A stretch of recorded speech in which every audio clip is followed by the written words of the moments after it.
Brian Cooper. At that time, during the Portraits of Honor, I was a member of the Bridgewater Kinsman Club. One of the first 4 Canadians who was killed in Afghanistan was a former student of mine, Private Ricky Green. And so when I heard that this project was taking place, having that personal connection with Ricky, I really wanted to make sure our club was involved in the program. I remember the national convention when it was, and everybody was just blown away by it. And you know, we are always looking in Ken for something that connects us from coast to coast. And this was certainly a project that did that. When my club decided that we would take this on, my wife and I, Carol, decided that we asked if we could chair it. They said certainly. So we went to the local Legion and did a presentation and told them all about it, and they were totally blown away by it, and they became an equal partner with us. And because of their assistance, we were able to get a lot more done than we probably could have done on our own. We had a fly past planned for that day. Unfortunately, it rained, so we had to cancel that. But the reception that we received from the town and the schools was just incredible. Well, so we wanted to have a great parade in our town. So we contacted the high school, the elementary school, told them about it, invited them to line the street in front because the caravan went by the schools. So we had hundreds of children lining the streets, all with Canadian flags. The Legion helped us organize through members of parliament and other dignitaries to get large Canadian flags. So we had 157 large Canadian flags lining the streets in front of the Legion. We had a marching band. We made white crosses with all the names. Each cross had a name of one of the 157 soldiers, and we had students carrying those.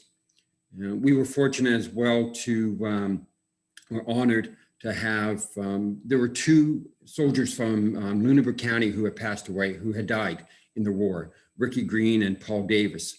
So we contacted their family members. They were there. Paul Davis's sister carried his cross, and Ricky Green's cousin carried his. So that was a very moving event. And then we had a large banquet that night at the Legion, totally packed, and it was an incredible event to be part of.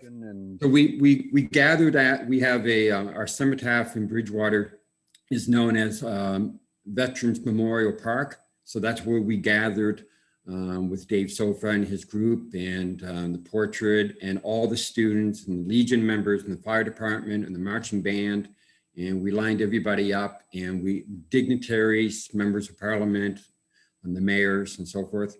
And we worked our way through the town, went over a slight hill. And as we came down the hill, we could see all the students in front of the school. And I mean, even now, right now, like I'm getting goosebumps thinking about what we did that day.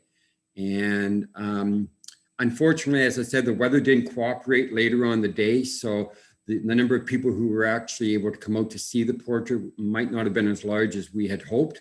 But we did the Legion put on a welcome home ceremony as well for all the veterans from our area who had served in Afghanistan. So that was a special part of our afternoon program. And then, as I said, that evening, we had a large banquet, totally sold out, 200 to 300 people, I think. And one funny part of that was the banquet was to start at 7, cocktails from 6 till 7. And at 5 to 7, the family members of our 2 fallen soldiers still had not arrived.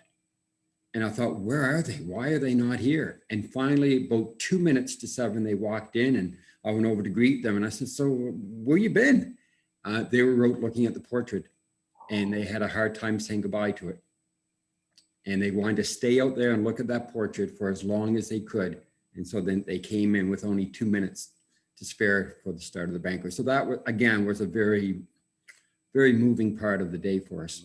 Yeah, it just gave them a chance to say goodbye and to say thank you for the support that they had received. I know Paul Davis's father was afraid that nobody would want to listen to his story about his son, and this helped the community come together and show them that we were there to support them. Now, people often say Canadians, we don't get out there and show our pride as often as, some other countries might.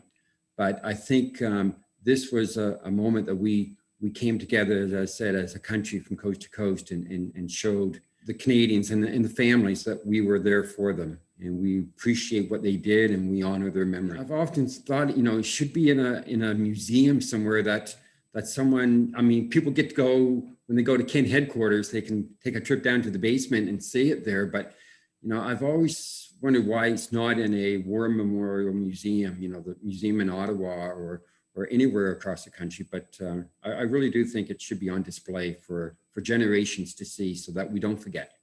Dave, he's unbelievable. I have a couple of things in the den that Dave had done in previous years with their CF programs. And so I knew about Dave, but I really didn't.